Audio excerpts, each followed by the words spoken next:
Bismillahirrahmanirrahim. Assalamualaikum warahmatullahi wabarakatuh. Alhamdulillahi rabbil alamin. Wassalatu wassalamu ala rasulillahil karim Sayyidina Muhammadin wa ala alihi wa sahbihi ajma'in. Wa ba'd. Saudara-saudariku, berbahagia dan bersyukur kita kepada Allah Subhanahu wa taala masih diperkenankan untuk beraktivitas sampai dengan Rabu siang ini waktu Indonesia bagian barat bersamaan dengan 30 November 2022 Masehi. Semoga kita semua senantiasa disehatkan, diridhai dan dimuliakan oleh Allah Subhanahu wa taala. Kajian siang ini kajian live yang disesuaikan dengan kondisi keluangan waktu, dan juga kami memahami bahwa sebagian teman-teman saat ini masih beraktivitas, ada yang berdinas di pekerjaan baik di kantor ataupun yang lainnya. Pun demikian para ibu juga barangkali ada yang sedang merawat anak-anak, menjemput atau bahkan setia menunggu suami pulang ke rumah. Karena itu kita akan mencoba menghadirkan pendampingan bagaimana mencari rezeki yang berkah sehingga dibawa ke rumah pun mendapatkan kemuliaan-kemuliaan dan kebaikan-kebaikan di sisi Allah Subhanahu wa taala. Baik, kajian kali ini kita akan mencoba belajar dari satu ayat Al-Quran, surah keempat An-Nisa di ayat yang ke-34. Saya ulangi, Quran surah keempat An-Nisa di ayat ke-34. Bagi yang pegang mushaf di paling kiri sebelah atas ya. Baiklah, Bismillahirrahmanirrahim, kita akan coba amati ayatnya. Allah Subhanahu wa taala berfirman, A'udzubillahi minasyaitonirrajim. Bismillahirrahmanirrahim. Ar-rijalu qawwamuna 'alan nisa bima faddalallahu ba'dahum 'ala ba'din wa bima anfaqu min amwalihim. Baik, kita berhenti di bagian pertama di ayat ini yang menerangkan tentang kewajiban atau tanggung jawab para pria, khususnya para suami dalam menjalani kehidupan rumah tangga. Baik, di sini Allah Subhanahu wa taala menyebut dengan para suami yang memiliki tanggung jawab di rumah tangga itu dengan ar-rijal. Baik, ar-rijal. Jadi di sini alnya bisa menjadi ma'rifat, bisa juga menjadi istighraq. Kalau ma'rifat berarti dikhususkan kepada para pria, ya istighraqnya mencakup semua tanpa kecuali.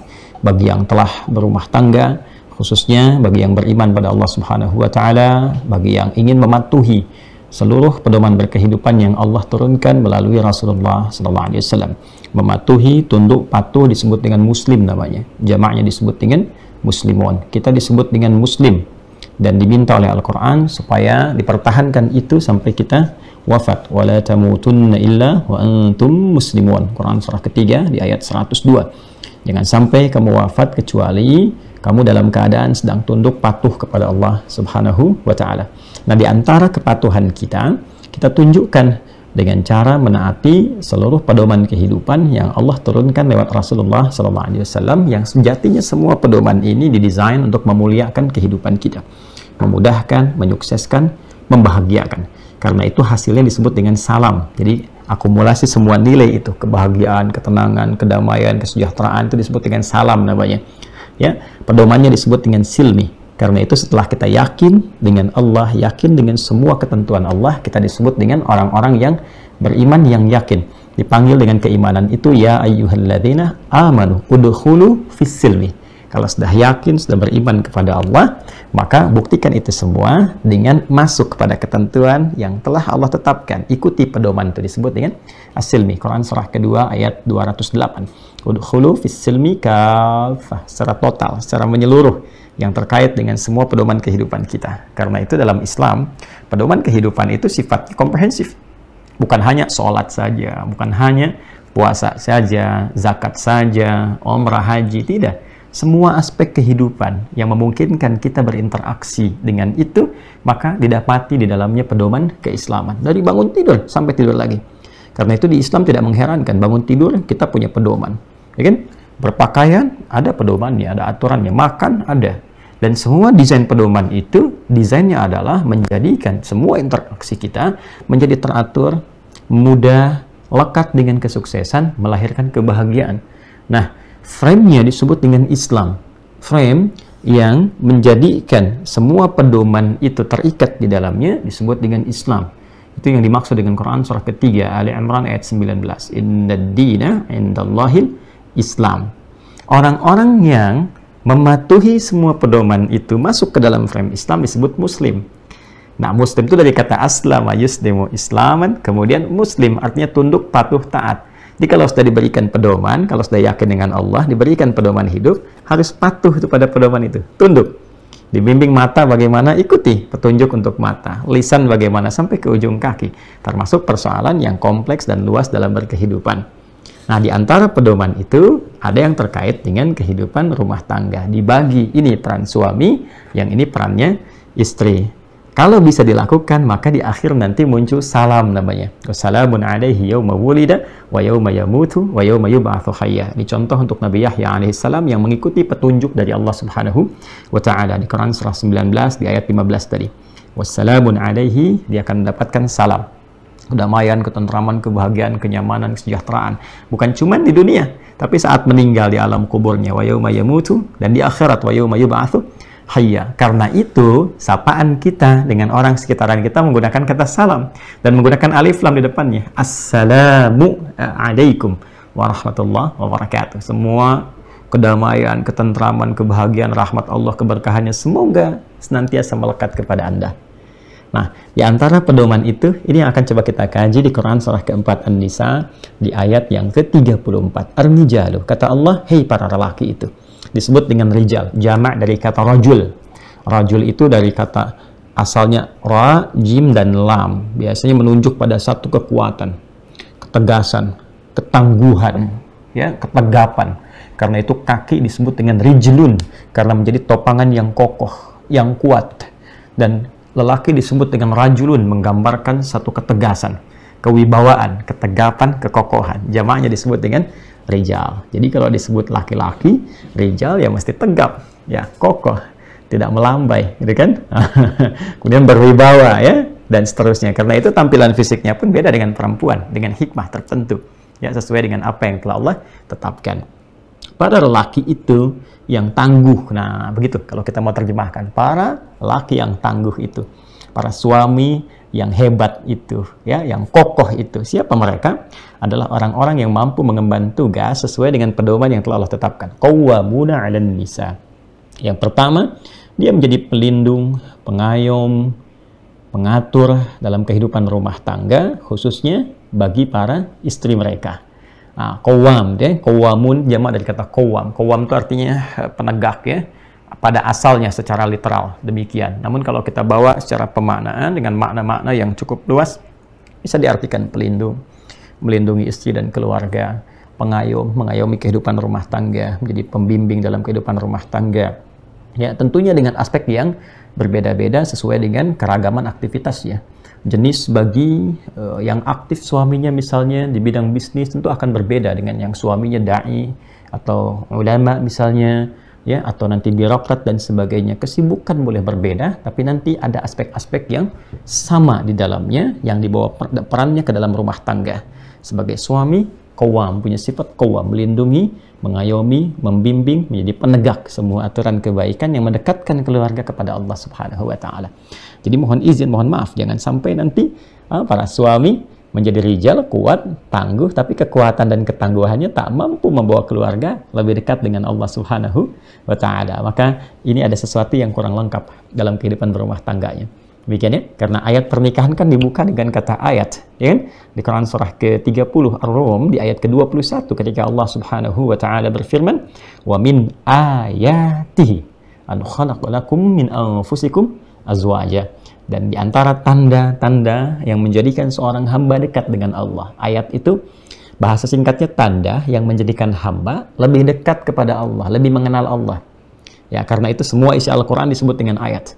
Al-Fatihah 7 ayat, Al-Baqarah 286 ayat, demikian selanjutnya. Kenapa? Karena setiap kali kita berinteraksi dengan Al-Quran, dengan ayat-ayat itu, keadaan kita menjadi lebih dekat dengan Allah. Itu yang dimaksud Quran surah ke-8 Al-Anfal di ayat yang kedua. Innamal mu'minuna alladzina idza dzukirallahu wajilat qulubuhum wa idza tuliyat 'alaihim ayatuhu zadatuhum imanan wa 'ala rabbihim yatawakkalun. Sungguh insan beriman yang sejati itu kalau disebutkan nama Allah ada konfirmasi getaran keimanan dalam jiwanya. Dan bila dibacakan pada mereka ayat-ayat Allah, bertambah keimanan itu dan menjadi lebih dekat hubungannya dengan Allah Subhanahu wa taala. Nah, tentang rumah tangga dibuka kalimatnya dengan ayat. Maksudnya apa? Maksudnya semua kegiatan di rumah tangga itu desain akhirnya adalah tujuannya, goalnya harus membangun seluruh keluarga itu memiliki kedekatan dengan Allah, mengarahkan semua anggota keluarga dekat dengan Allah. Artinya suami pun sebagai qawwam, rijal yang qawwam, pelindung, pengayom, keberlindungan istri dan keluarga kepadanya. Ketika suami diberikan amanah melindungi, memimpin, maka kepemimpinan dan perlindungan itu mengarahkan mereka dekat dengan Allah, bukan menjauhkan. Ingat ya, melindungi keluarga supaya lebih dekat dengan Allah, itu visinya. Baik, ini bagian yang pertama. Bima faddalallahu ba'dahum 'ala ba'd. Karena memang Allah berikan kelebihan-kelebihan antara laki-laki dan perempuan. Jadi dari desain fisiknya sudah beda, makanya disebut dengan rijal tadi. Ya, makanya dia bisa melindungi karena dari segi fisik ini secara umum ya, secara general desainnya lebih kuat, lebih kokoh, ya, lebih berwibawa dari suara, dari kelantangan dan sebagainya. Ya, dalam beberapa hal bisa dilatih, perempuan bisa kuat juga, tapi pada dasar penciptaannya secara general, secara fisikal dengan satu tujuan tertentu, maka body dan semua desain laki-laki itu tujuannya ke arah qawwam, perlindungan dan sebagainya. Secara umumnya demikian. Ya, karena itu kata Allah, jangan pernah mengecilkan satu dengan yang lainnya, tapi tunaikan tugas secara berkeadilan. Adil itu tidak sama, ingat. Jadi nggak usah disama-samakan. Ya, perempuan pengen seperti laki-laki, dandanannya, kemudian pakaiannya, lalu ya ada yang waliyadzubillah, kita berlindung kepada Allah bahkan menjalani operasi dan sebagainya supaya mirip laki-laki atau sebaliknya, tidak usah. Ya, tidak usah, karena fitrah kehidupannya berbeda. Adil itu tidak harus sama. Adil itu adalah proporsional sesuai dengan maslahat kehidupan yang dijalani. Ya, orang tua punya 3 anak, TK, SD, SMP. Masa mau diberikan uang saku yang sama demi keadilan? Itu tidak adil.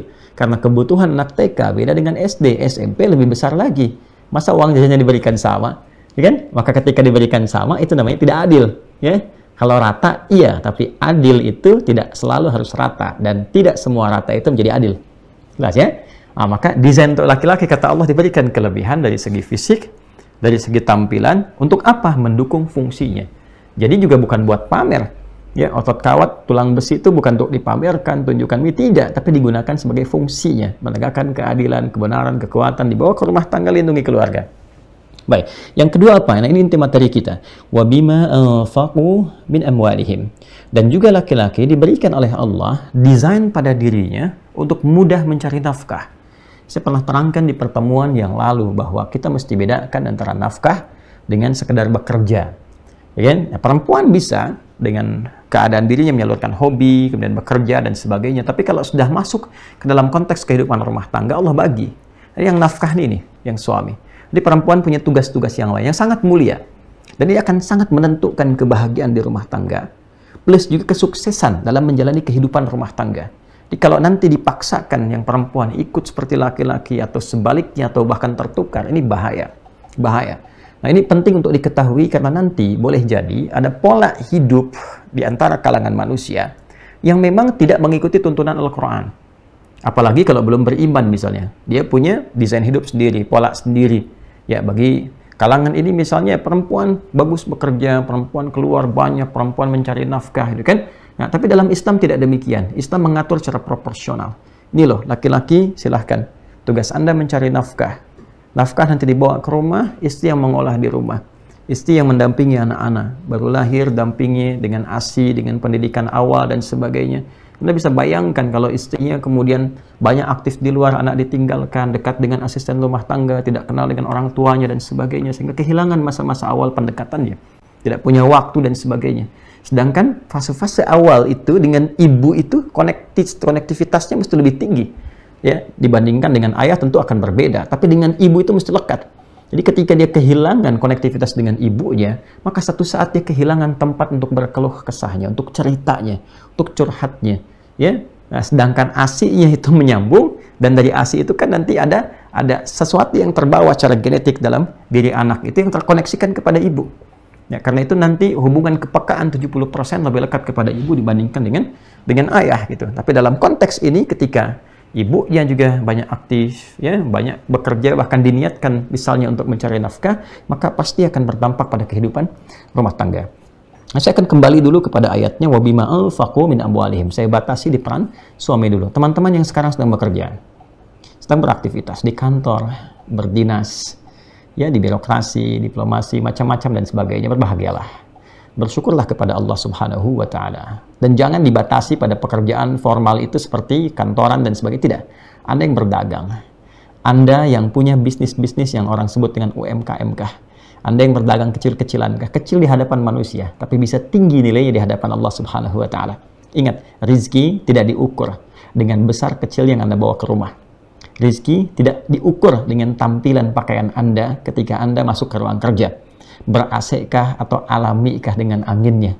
Terlihat kotorkah karena mencangkul atau bersihkah karena berdasi? Bukan itu poinnya. Tapi yang indah di sisi Allah adalah ketika Anda mampu menerjemahkan, mengaplikasikan ayat ini, Anda bawa dalam ruang kehidupan. Kata Allah, nih aku berikan kemampuan untuk mencari nafkah, bekerja. Apapun ruangnya, sepanjang itu halal.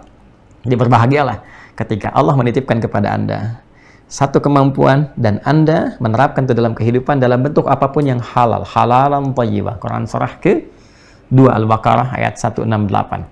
Khusus untuk insan beriman, pindah nanti ayatnya ke Quran surah ke-2, ya, yang naik ke atas sebelah kiri atas dari ayat 171 sampai dengan ayat 172-nya. Ketika masuk pada puncaknya, ya ayyuhalladzina amanu kulu min thayyibati ma razaqnakum. Kalau sudah beriman, ya, terfikirnya selalu yang halal, mencari yang terbaik, yang bagus dan sebagainya. Apapun bentuknya. Ya, jangan terlalu beranggapan dengan persepsi manusia. Ketika Anda mampu bekerja, maka yang pertama kata Allah, isyaratnya niatkan itu sebagai kepatuhan kita dan ibadah kepada Allah Subhanahu wa Ta'ala. Dimanapun Anda berdinas, bekerja, berusaha saat ini. Ya, jangan sampai lupa sudah bekerja belasan puluhan tahun, menjadi ibadah nggak? Kalau nggak jadi ibadah, jadi dunia saja nanti. Nggak ada bentuk kepatuhan kita kepada Allah. Tapi kalau Anda berniat bekerja untuk menjalankan dan mempraktekkan ayat ini, maka setiap langkah yang Anda mulai untuk bekerja itu, dicatat itu. Allah perintahkan mencatat pada malaikat bernilai ibadah. Ya, berangkat. Ketika jadi kebaikan namanya hasanah. Catatkan 10 kebaikan. Quran surah ke-6, ya, di surah Al-An'am ayat 160. Man jaa'a bil hasanati falahu asyru amthaliha. Ketika seseorang menjadikan perbuatannya sebagai hasanah, kata Allah, siapa yang mengerjakan perbuatan hasanah, diniatkan sebagai ibadah kepada Allah, maka dia mendapatkan 10 kebaikan. Jadi jangan dikira ibadah itu hanya ada pada sholat saja. Ya, puasa, zakat, tidak. Anda bekerja sekarang pun bisa jadi ibadah. Ya, dapat gaji, dapat pendapatan, dibawa pulang ke rumah, itu dunia. Berkahnya bonus, tapi poin akhiratnya itu yang membedakan kita dengan orang-orang yang belum beriman. Maka yang pertama, niatkan pencarian nafkah itu sebagai ibadah kepada Allah Subhanahu wa Ta'ala. Ketika kita niatkan demikian, maka Allah akan memberikan segala ruang-ruang kemudahan, kelancaran, dan yang paling penting ketentraman dalam jiwa. Ya, jadi kalau ada ketentraman itu, kita bisa qanaah. Qanaah itu muncul sikap menerima. Kalau hari ini pekerjaan misalnya ada tantangan-tantangan, maka kita akan mencoba melihat dengan hikmah, ya, dengan pandangan yang penuh rahmat. Kita bertawakal kepada Allah. Mungkin Allah ingin meningkatkan kualitas pekerjaan saya, meningkatkan kemampuan saya. Ya, dapat rezeki misalnya hari ini, kita syukuri berapapun nilainya. Alhamdulillah. Barangkali Allah berikan segini, ya, karena ada sesuatu yang Allah simpan di belakang ini supaya saya mencari lebih keras lagi, supaya saya berdoa lebih meningkat lagi, atau mungkin keberkahannya lebih banyak di yang terlihat sedikit itu. Ternyata dari situ ada kebersamaan, bisa makan bareng dengan keluarga, bisa menikmati yang biasa. Sehingga ketika kita memulai dengan sesuatu yang biasa, kita sudah tidak silau dengan yang luar biasa, ya, karena sudah melewati semua tahapan-tahapan itu. Itu poinnya, teman-teman sekalian. Ya, wabima anfaqu min amwalihim. Nah, setelah mendapatkan itu semua, baru kemudian amwalihim, himnya memang milkiyah, kepemilikan. Jadi harta yang didapatkan oleh suami dalam bekerja, ya, kata Allah, itu hasil pekerjaan kamu, milik kamu. Tapi jangan lupa, ya, harta itu bukan sekedar kepemilikan pribadi, tapi pencarian itu desainnya untuk dikembalikan kepada keluarga, untuk menjalani kehidupan keluarga yang sejahtera. Betul. Ya, tapi Anda jangan sampai katakan, ini hartaku, aku yang cari, aku begini. Ya, benar, engkau yang cari. Tapi desain pencarian itu Allah berikan untuk kembali membentuk kehidupan keluarga yang sejahtera, dibawa ke rumah. Ya, jadikan dari situ nilai-nilai kebaikan dan sebagainya. Toh, jangan-jangan kemudahan Anda mendapatkan pekerjaan pun Karena Anda telah menikah, berumah tangga, karena doa istri, doa anak-anak, dan sebagainya. Maka ada saham mereka dalam kesuksesan dan usaha yang telah Anda dapatkan. Itu poinnya. Jadi, yang pertama, teman-teman berbahagialah yang Allah titipkan sekarang kesempatan beraktivitas, bekerja, dan lain sebagainya. Maka tetap, jangan sampai aktivitas pekerjaan itu menghilangkan kepedulian kita pada rumah tangga.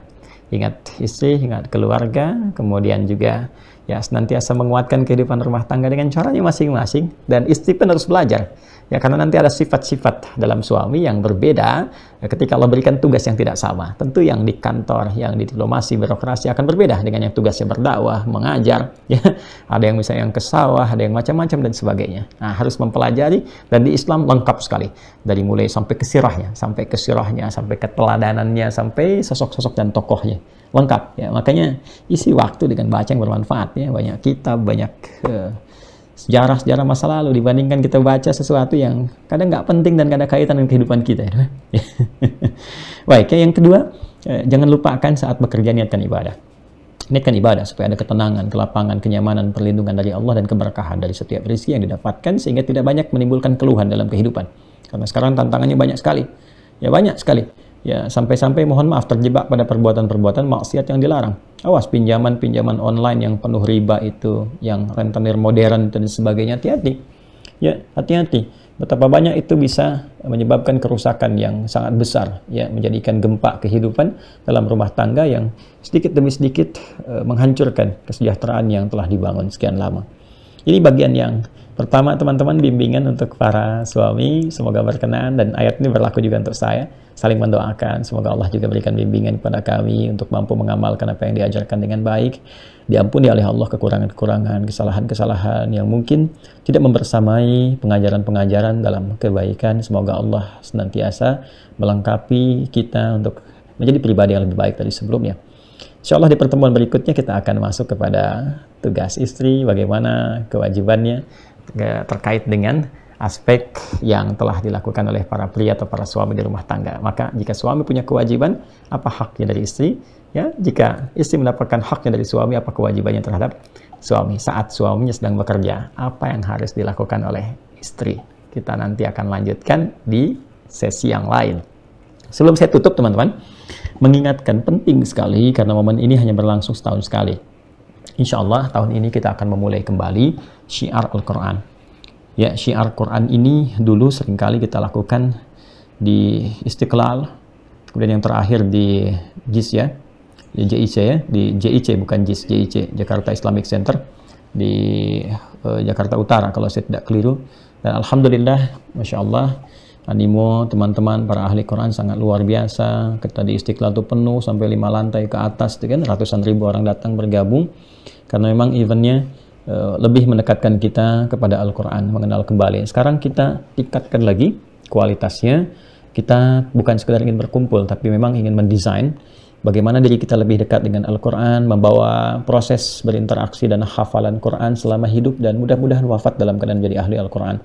Insya Allah, teman-teman, acara ini akan digabungkan dengan Aqsa, Al-Quran Sunnah Solution. Memang bukan hari libur yang biasa kita dapati Sabtu ataupun Ahad, tapi ini spesial malam Jumat. Kami ambil pertama kali malam Jumat untuk menunjukkan Jumat Sayyidul Ayyam, hari yang bagus untuk umat Islam yang baik gitu ya. Kemudian ada kajian Aqsa, Al-Quran Sunnah Solution, kita isi di situ. Ya, dengan program spesial Syiar Al-Quran, dan hadir tokoh-tokoh baik dari dalam ataupun luar negeri yang memang concern juga di bidang Al-Quran ya, yang mungkin juga akan share kepada kita beberapa yang terkait dengan interaksi bersama Al-Quran malamnya. Jadi hari Kamis tanggal 1 Desember, berarti besok ya teman-teman ya, besok 1 Desember hari Kamis ba'da maghrib, berlanjut ke ba'da isya sampai dengan selesai. Tempatnya kita mengambil sekarang di Pusdai, Pusat Dakwah Islam di Kota Bandung, Jawa Barat ya. Jadi sambil ke Bandung teman-teman ambil cuti yang dari luar atau yang wilayah sekitaran Jawa Barat bisa merapat ya ke sana, karena ini momennya langka, cuma setahun sekali, dan membersamai Milad Pusdai. Qadarullah ini bersama dengan Milad Pusdai yang ke-25, jadi tokoh-tokoh juga insya Allah akan hadir bersamai. Di dalamnya malamnya kita akan adakan ta'lim ya, yang juga insya Allah banyak manfaatnya. Kita kenalkan juga banyak hal yang mungkin belum didapatkan. Nah, besok paginya hari Jumat jam 9 sampai dengan jam 11. Sebelum Jumatan, kita adakan coaching klinik untuk proses berinteraksi dengan Quran. Jadi ahli Al-Quran, spesifik menghafal Quran. Bagaimana cara menghafal yang efektif, cepat menghafal, menjaga dari lupa, tekniknya bagaimana, memilih mushaf dan sebagainya. Insya Allah yang sesi pagi ini kita sudah mulai berikan link. Ya, kalau ingin masuk ke pendaftaran untuk mendapatkan paket, kita siapkan sekarang 30.000 buku. Itu dibagi ke dalam paket, jadi satu paket 3 buku, jadi ada 10.000 yang akan kita bagikan. Itu gratis, nggak bayar sama sekali. Ya, tidak bayar sama sekali. Pendaftarannya sudah disambungkan di link medsos kami, cek bisa di Instagram, silahkan dicek kemana saja. Ya, ada program Macan Waha di situ, ada untuk umum juga. Tinggal Anda ke situ, daftarkan, kemudian nanti bawa ke sana barcode-nya atau yang sudah pertanda dari pendaftaran.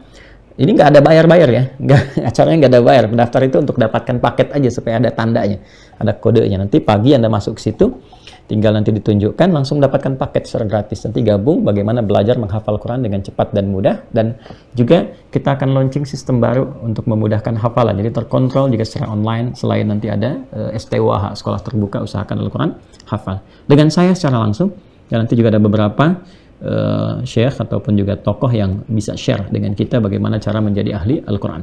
Secara singkat, malam Jumat, jadi besok malam, ya, Kamis malam, kajian Aqsonya berlangsung di Pusat Dakwah Islam, di Pusdai Jawa Barat. Kemudian hari Jumatnya jam 9. Dan ini hanya sekali tahun ini, sekali saja ini dan tidak yang lain, jam 9 sampai jam 11. Ya. Berjumpa di Pusdai, insya Allah. Kalau Anda bertanya bagaimana Ustadz, kalau belum daftar karena nggak tahu, nggak bisa terkonek saya ke internet, datang on the spot, nggak apa-apa, nanti dipisahkan untuk memfasilitasi sehingga tetap tersambung dan bisa berjalan dengan baik. Pesertanya siapa? Laki-laki, perempuan boleh, anak kecil boleh ya. Maka nanti ada juga dari anak-anak sekolah kita akan datang ke sana dan share dengan teman-teman apa yang mereka dapatkan selama belajar. Baik ya, saya kira itu yang bisa disampaikan di kesempatan siang hari ini. Terima kasih membersamai tayangan kita di Adi Hidayat Official di kesempatan siang ini. Semoga berkah aktivitas kita, disehatkan kita semua, dilindungi dari berbagai hal yang melahirkan keburukan, dan semoga ridha Allah bersamai kita semua. Allahumma taqabbal minna innaka antas sami'ul alim wa tub 'alaina innaka antat tawwabur rahim. Rabbana atina fid dunya hasanah wa fil akhirati hasanah wa qina adzaban nar.